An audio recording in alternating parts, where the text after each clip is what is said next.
جو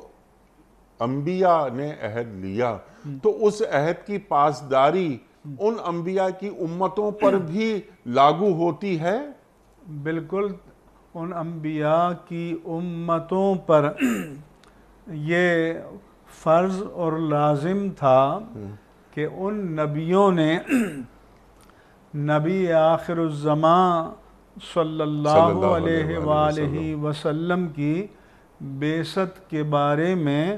جو بشارتیں دی تھیں انہیں تسلیم کریں اور ان کی روشنی میں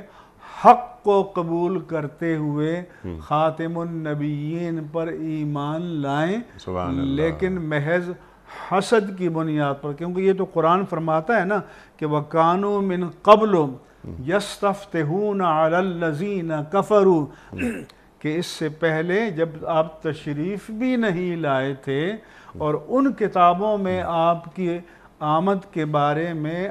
آیتیں موجود تھیں، تو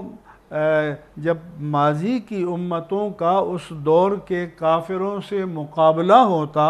اور کافر فتح پاتے ہوئے نظر آتے تو اللہ فرماتا ہے کہ وَكَانُوا مِن قَبْلُ يَسْتَفْتِحُونَ عَلَى الَّذِينَ كَفَرُوا، پھر وہ کہتے کہ یا اللہ اس نبی آخر الزمان کے وسیلے سے جس نے ابھی آنا ہے ہمیں فتح عطا فرما۔